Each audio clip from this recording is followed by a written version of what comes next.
Hello and welcome to Mystery Science. Today we're going to start a brand new topic. We're going to look at the topic of energy. Energy stores, energy transfers, what energy does, why is it, what does it do, and all of that kind of jazz. Today we're going to focus on the basics. We're going to look at energy stores and energy transfers, and we're going to try and define what energy is, and that's going to be the tricky bit. But through today's lesson, we're going to be looking at conservation of energy, which is one of the fundamental laws of the universe. We're going to give different examples of energy stores. That's going to be the easy bit. We're then going to give examples of energy transfers. We're going to look at energy transfers using diagrams, and then we're going to look at wasted energy and what that means. If energy is wasted, where does it go? Right, before we dive into that, let's have a recap of CP1. Let's do some speed calculations. So, Usain Bolt broke the 100-meter world record in Beijing in 2008. He ran 100 meters in a whopping blistering 9.58 seconds. Can you please calculate his average speed? Then I want you to explain why that answer that you've just got, that speed that you've just calculated, was not his top speed. That's his average speed. I'm going to explain why. And then we're going to link back to velocity, and I want you to tell me if his speed was different to his velocity, and I want you to explain your answers. Okay, so let's have a look at Usain Bolt's world record run. Now, I've made a mistake because it was actually in 2009. It was the year after the Olympics we actually broke the world record. I think he did break the world record in 2008 as well at the Olympics, but he broke it again the year after. So, what do? Well, we start with a good old SRAL. We're trying to calculate speed, so we need our formula, speed equals distance divided by time. Now we substitute our numbers. So we have the distance is 100 meters and the time is 9.58 seconds. We don't even have to jiggle around with any units. Everything's there for us, which is brilliant. Do I need to substitute and do I need to rearrange anything?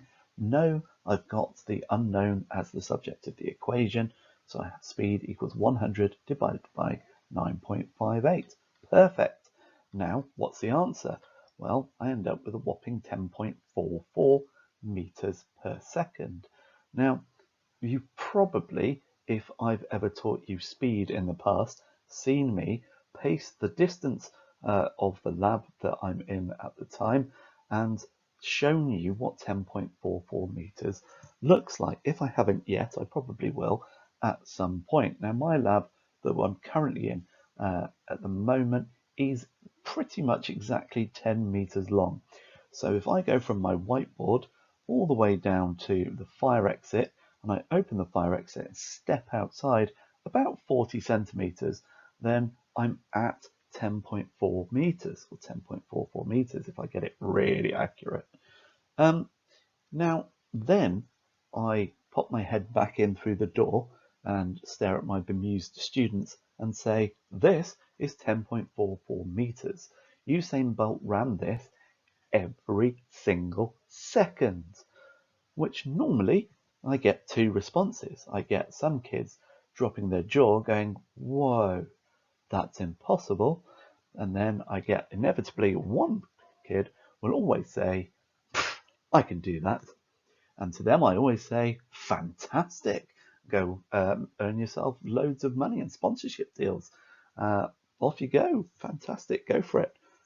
But yes, they're not telling the truth. So this is quite significant. 10.44 meters every second.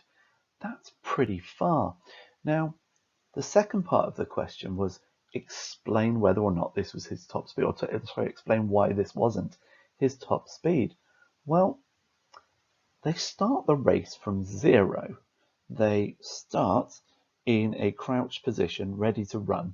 Then the gun goes off, and then they start sprinting. Of course, they have to accelerate, so they're getting faster and faster. So in the first second, they're nowhere near their top speed. And in fact, it's impossible to run at the top speed of an Olympic sprinter for very long. So what happens is they accelerate up to their top speed in the middle of the race, and then they tend to decelerate slightly towards the end of the race. And you can see at the end, they're normally cruising because they've spent all their energy and they're doing what they can. So Usain Bolt's top speed is actually higher than 10.44 meters per second.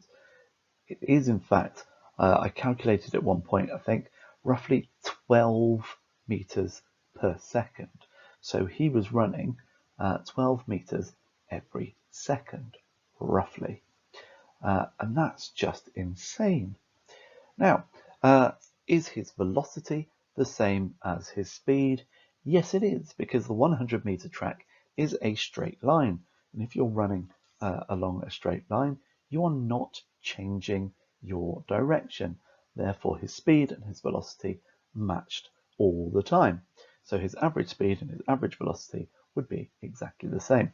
Now, he also broke the 200-meter world record. Now, to run 200 meters, you have to run around the bend and then do the final 100 meters straight. So there, his velocity would have changed because he starts going this direction and then he ends up going in that direction.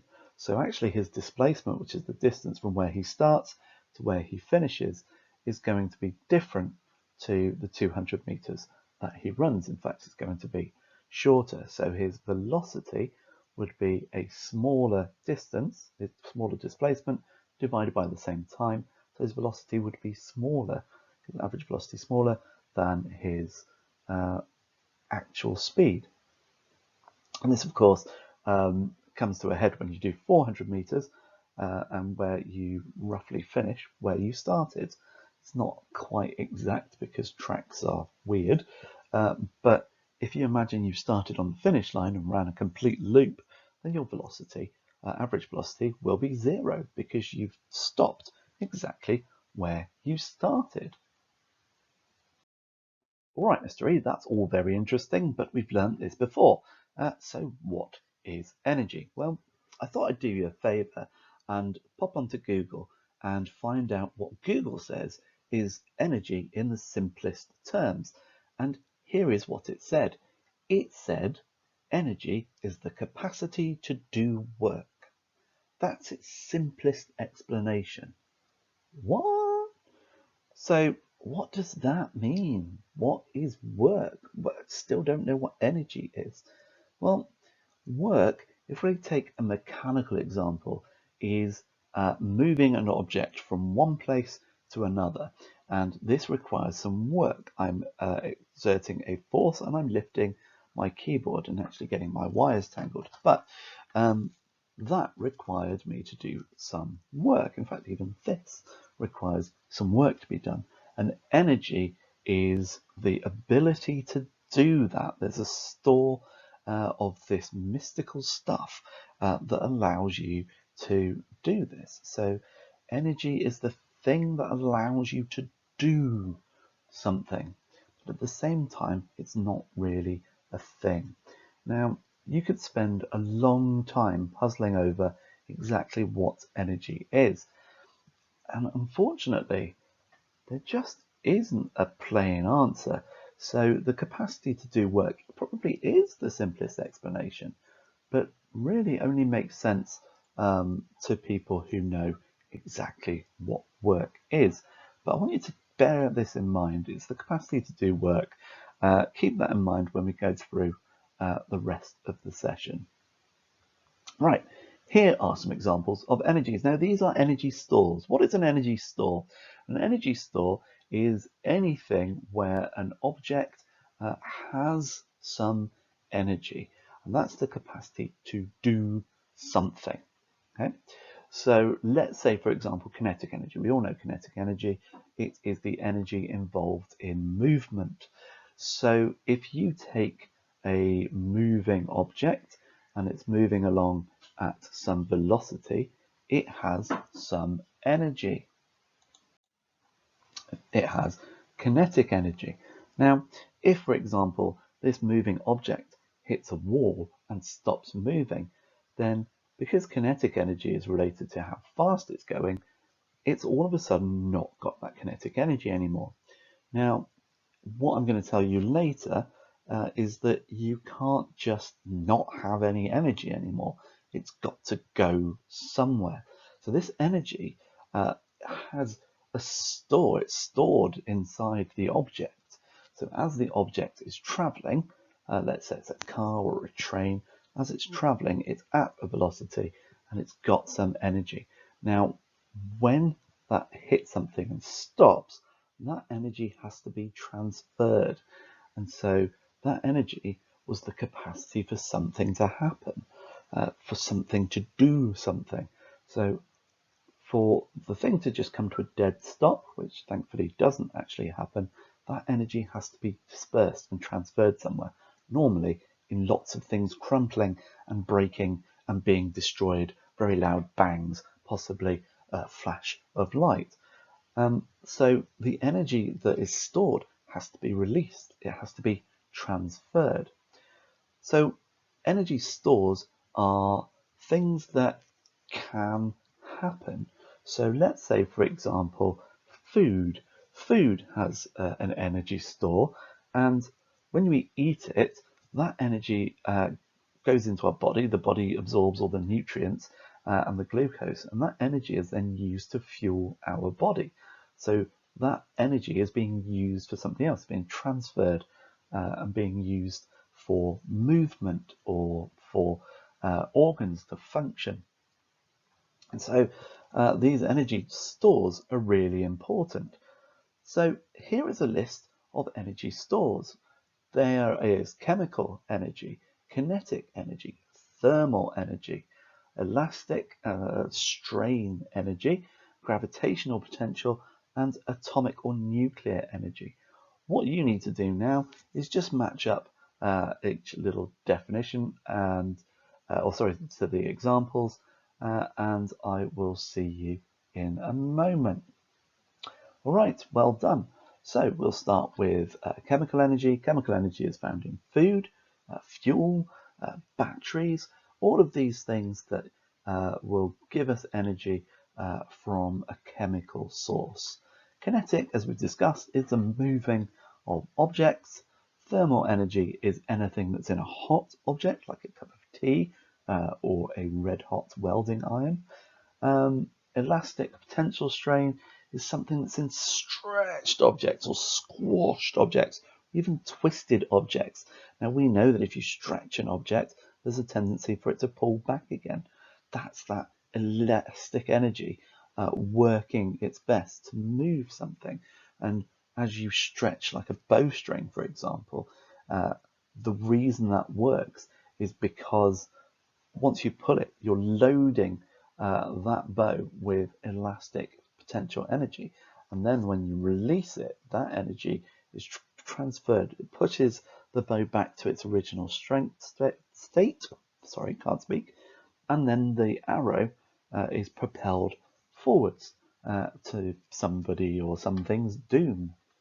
Gravitational potential energy is for things that are in high positions. So this mouse, as I lift it, it gains more gravitational potential energy. And then finally, atomic nuclear energy is that stored inside of atoms. Now, when we do radioactivity, we'll discover that when you break apart atoms, energy can be released. Also, if you bring some atoms back together, some energy is released. And that's really useful, and that helps us build things like nuclear power stations and nuclear bombs.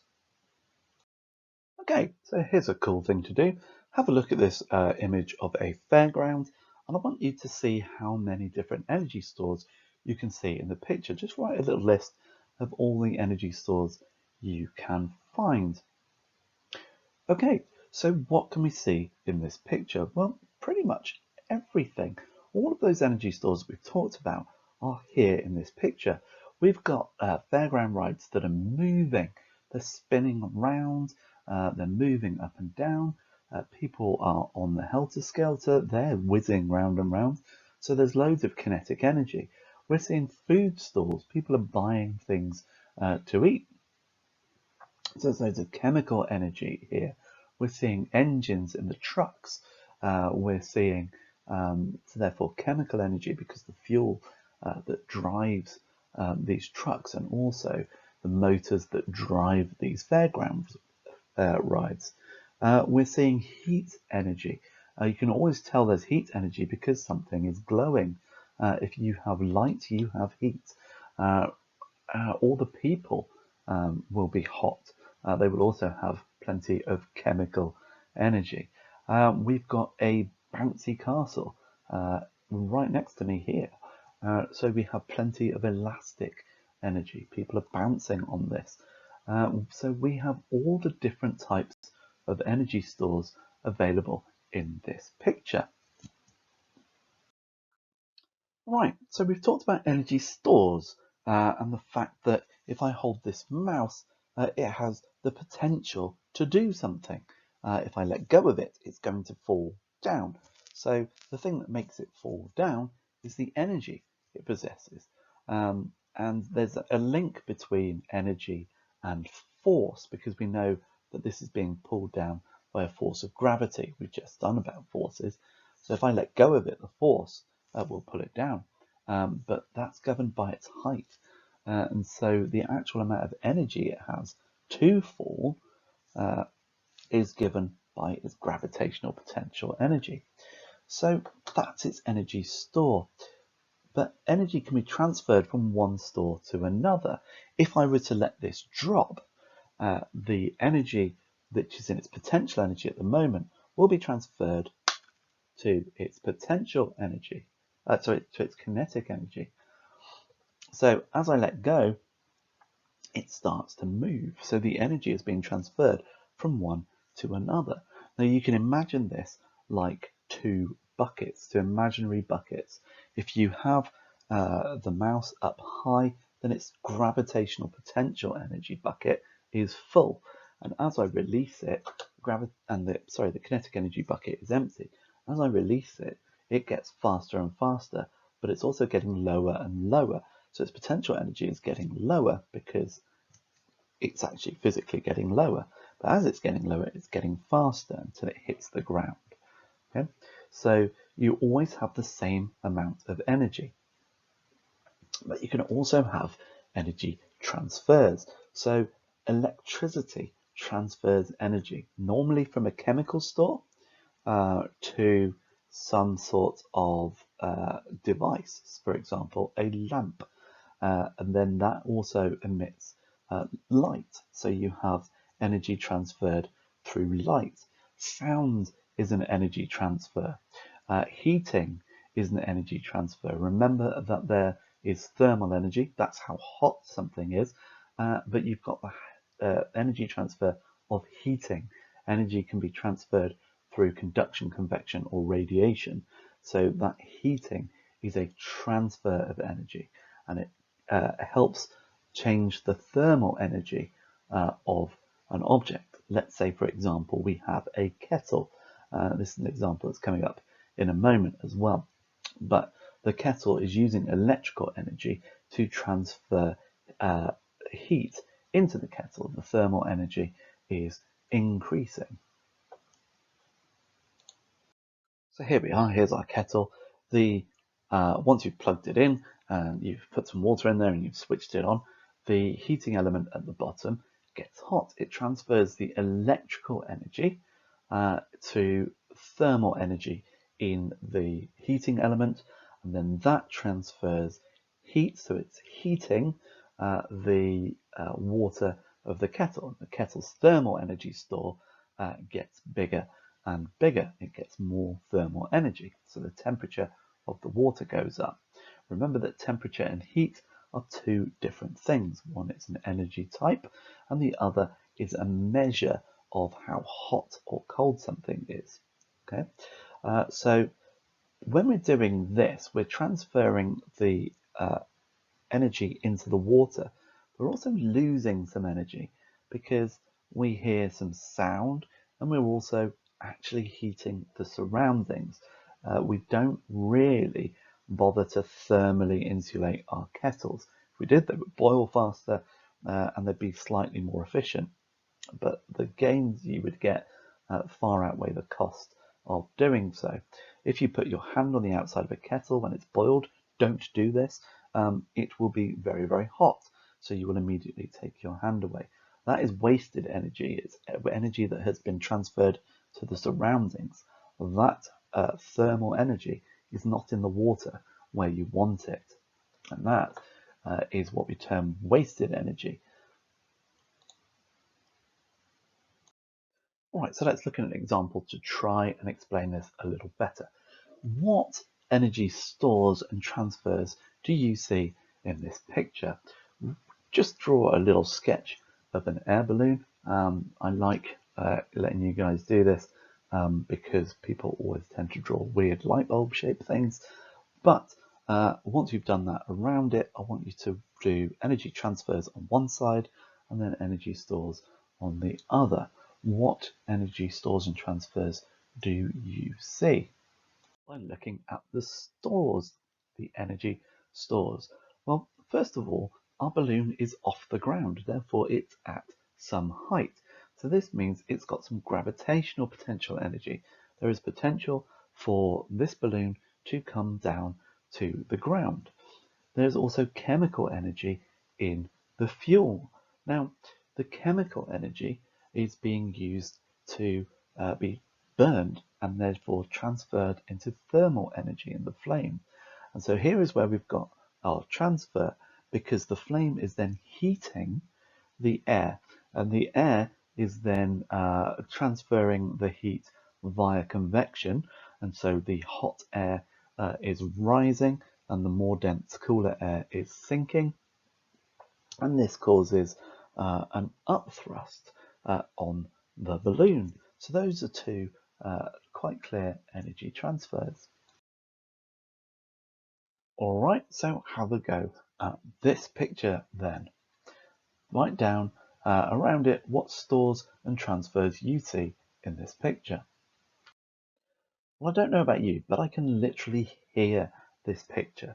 There's just slamming noise, the sound of people cheering, loads of music going on, the lasers are darting everywhere. It's just an amazing experience. Now, all of that energy inside the people, the thermal energy, the chemical energy, just massive amounts of store in there. And you've got that, it's just, you can feel the heat from this picture as well. The lights are giving off heat as well. But then there's just so much energy transfer. The people are screaming, the noise from the DJ, all of this transfer of light and sound from the electricity and from the people. All right, so back to our picture of the fairground. We looked at all of the energy stores in this picture. Now I want you to list 3 energy transfers in this picture. Right, welcome back. Well, let's look. Again, this picture, you can almost hear the sounds of the people having fun, the music of the merry-go-rounds as they're twirling around, different rides, people calling, trying to get people's attention. So there's a lot of sound energy being transferred here. And of course, it's bright, it's very brightly lit. So there is a lot of light energy going on as well. And of course, these rides, because they're being operated by machinery that are converting chemical energy to kinetic energy, there's going to be a lot of heat, thermal energy being transferred through heating as well. And obviously all of the people, you get this many people close together, then you're going to get a lot of heating. All right, so we have energy stores, and these energy stores are losing energy by being transferred to another store or into the surroundings. But the amount of energy that you have at the start must equal the amount of energy you have at the end. If some energy is being transferred out of this store into this store, then the total amount of energy must be the same. But what about the wasted energy? Well, the wasted energy gets included as well. So let's say, for example, my object, my machine, has some thermal energy and it's heating some water, like a kettle. So the thermal energy is through the transfer heating the water. But in doing so, it's going to lose some heat to the surrounding atmosphere. So are we losing energy? Well, from this system of thermal energy and water, yes, because um, the amount of energy I have here is not going to be the same as the amount of energy I have here. But the energy still exists. That energy has been transferred to heating the air around it. And now this is called the conservation of energy law. And it's one of the biggest, most fundamental laws of the universe. Without this law, all of physics collapses and the universe will end. Whenever you have an energy transfer, the amount of energy at the end is exactly the same as the amount of energy at the beginning. But you have to include all of the bits of energy involved in that process. So if energy is lost or wasted, it's still included in that energy transfer. You cannot create or destroy energy. It cannot be truly lost. It cannot be used. It cannot be created. It can't be made or destroyed or broken. Energy is energy. And you might say to me, well, if I've got a battery and I use my battery, it goes away, it depletes. I lose the energy from my battery. Well, no, because it's done its work. You've used the battery, it's created electrical energy from the chemical store. So we have an electrical transfer to a device, whatever it is you're using, and it's done its job. And as it's doing that job, it's depleting the chemical energy in the battery, because we can't create energy. We cannot have an infinite battery. So when your battery is dead, the chemical energy in there is completely gone. So you have to replace it with a new battery. So we're not losing energy, we're just transferring that energy to another type. We're not really using all of the energy, because the energy is just being transferred. It still exists.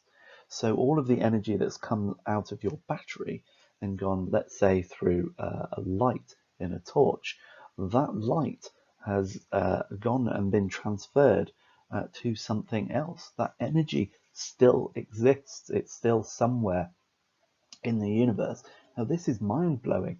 This means that everything in the universe is the same energy as it's always been. There's no more energy or no less energy as there was right at the beginning of the universe, and it'll be the same right at the end of the universe. It's all the same energy.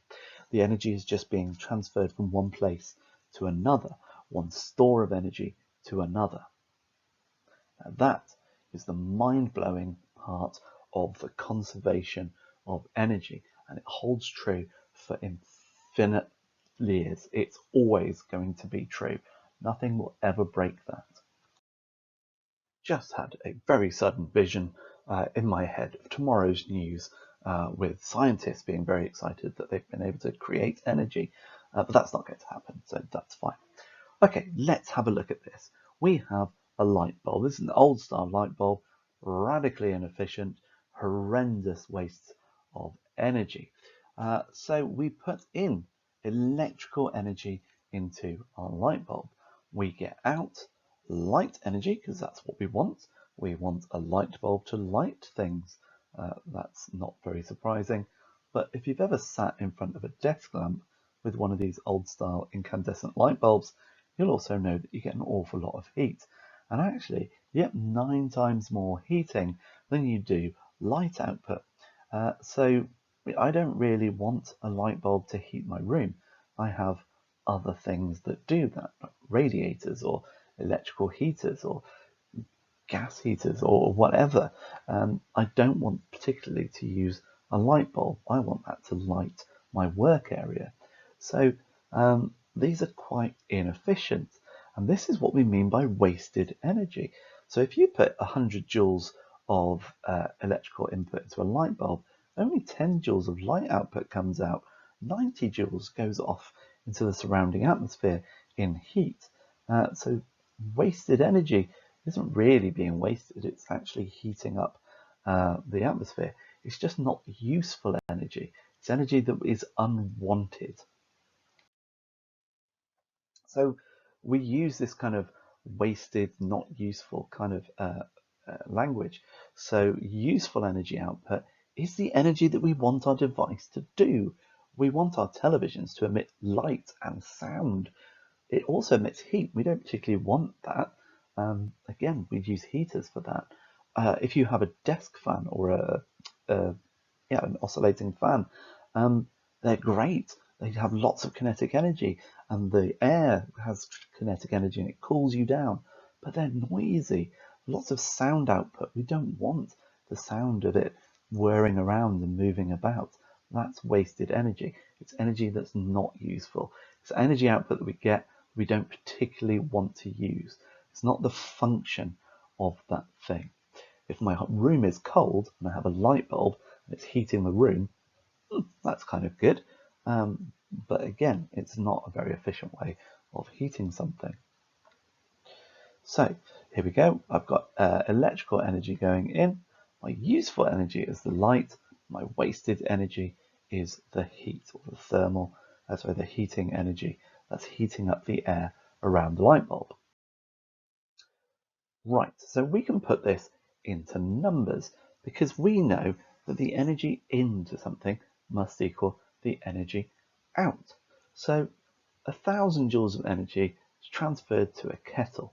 850 joules ends up stored in the hot water in the kettle.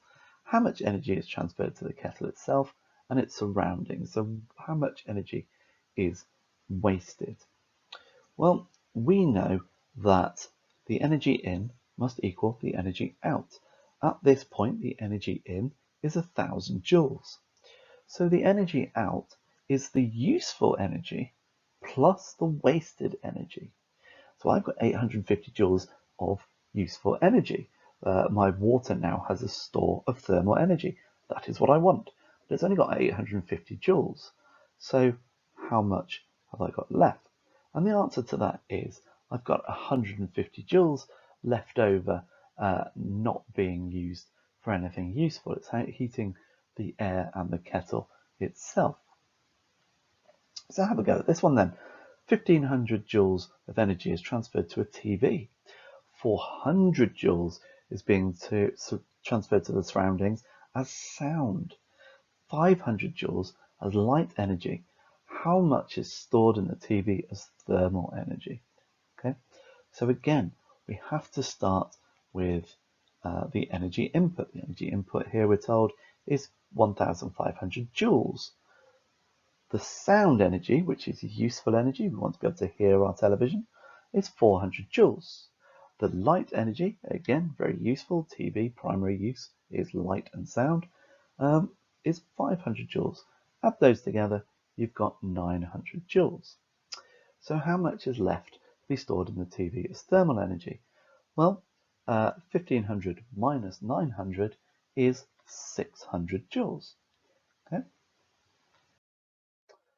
Now, we can represent this rather than drawing light bulbs and hot air balloons and cars and all this kind of stuff by very simple diagrams.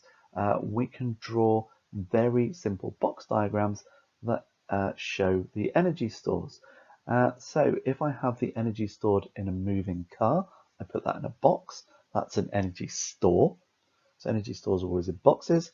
And then any energy transfer I put over the top of an arrow.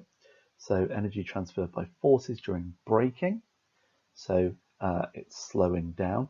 And that kinetic energy that's in the car, I've just given you the answer, but that energy stored in the car is then transferred to the energy in the brakes. So what are these two energy stores?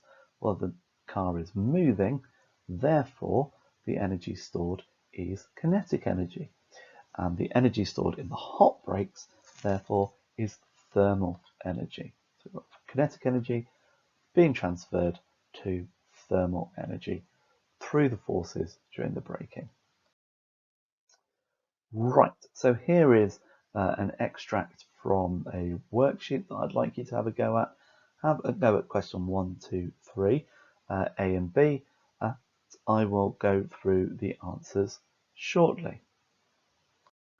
Okay, so question 1, the archer starts with chemical energy in their muscles, and that is transferred through movement to strain energy in the bow, and then as they release, it goes to kinetic energy of the bowstring and therefore of the arrow as well. Energy transfers are normally done by forces. The answer to 3A is by electricity to the kettle. Energy transferred by heating for all 3 arrows leading from the kettle. Energy stored as thermal energy in hot water, in the kettle, and in the surroundings. We use a kettle to heat water, so only the thermal energy stored in the hot water is useful. Anything else is wasted or just not useful energy. Okay, our final way to look at energy stores and transfers are the Sankey diagram. Now, the Sankey diagram shows how much energy is being used in an energy transfer, and it breaks the energy down into useful energy and wasted energy. So here we are. Here is the beginning of my Sankey diagram. It's really useful to do it on squared paper, but it doesn't matter if you can't.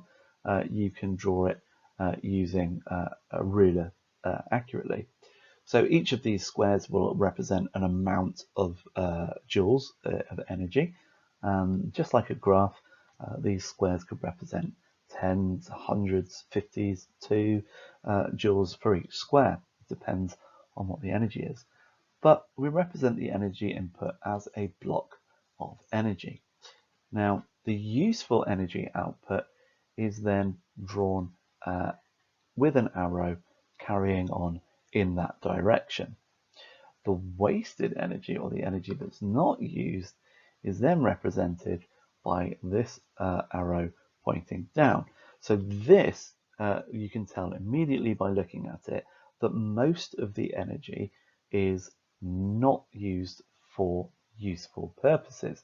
And you can count the number of squares and you can see exactly how much energy is wasted and how much energy is useful.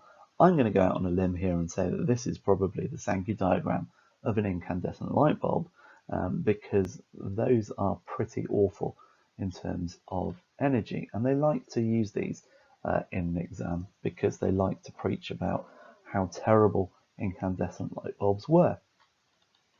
So the thickness of the arrows represents the amount of energy, and because the energy can't be lost, the energy to begin with, the input, the orange coloured squares, must be the same as the 2 shades of blue, so they must equal each other.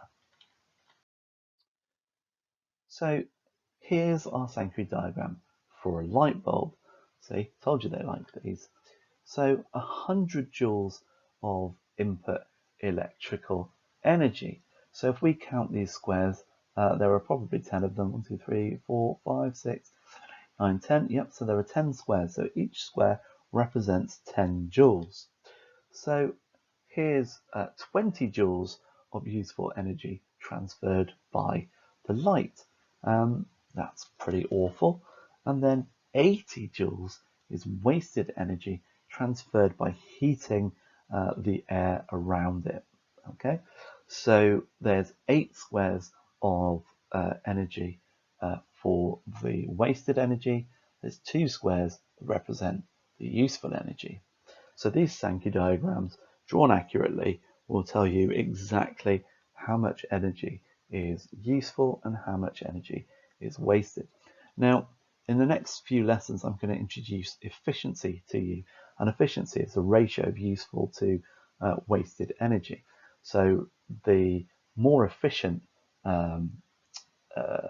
energy transfer is, the more useful energy is being transferred. So here we go. The energy input is 100 joules, and then the outputs, if you add them both together, are 20 joules and 80 joules. Respectively, add those together, you end up with 100 joules. So the input is the same as the output. Right then, I'm going to challenge you now to draw a Sankey diagram for this kettle. 1000 joules of energy is transferred to the kettle through electricity. 850 joules is stored as thermal energy in the water. Now, we've done this previously as a question, so you should be able to draw now a nice Sankey diagram to show me how efficient this kettle is. So here we go. 1000 joules of electrical energy transferred to the device. So now each one of these squares is worth 100 joules. 850 joules is of useful thermal energy. So 8.5 of these squares are now used to show the useful energy. So 1.5 for 150 is used to show the wasted energy, and that's pointing downwards. This is an example of something that is very efficient. 150 joules of wasted energy is much better than 80 joules out of 100. Okay, so here's a very quick and simple exercise to finish off. There are 4 appliances: an electric drill, a desk lamp, a hairdryer and a television, and there are 4 Sankey diagrams. I want you to match up the Sankey diagrams with the item. Very simple. Right, so my electric drill obviously converts electrical energy to kinetic energy. I want that thing to whirl around, but electric drills are very noisy and they also get very hot. So I've got wasted sound energy and wasted heat energy. My desk lamp, obviously using an incandescent light bulb, or most of my electrical energy is coming out as heat, and I'm getting some light out of that as well. My hairdryer, putting electrical energy in, of course, but I'm getting heat and kinetic energy out because I want that air to move and it's going to get warm. And unfortunately, it makes an awful lot of sound, so I get wasted sound energy. And finally, my television, electrical energy goes in, and then I end up with sound and light energy coming out, and then some heat energy being wasted on my television. Right, your final exercise then is to have a quick look at this hexagonal grid and decide whether the statements are true or false. If they're false, I would like you to correct the false ones. Right, that's it from me. Thank you so much for watching. It's been a long one, but hopefully we've cleared up a few misconceptions about energy and been able to describe the difference between an energy store and an energy transfer. Let me know in the comments below if you need any more clarity, or if to tell me I've done a really great job. That's always welcome. So stay safe. I'll see you guys soon.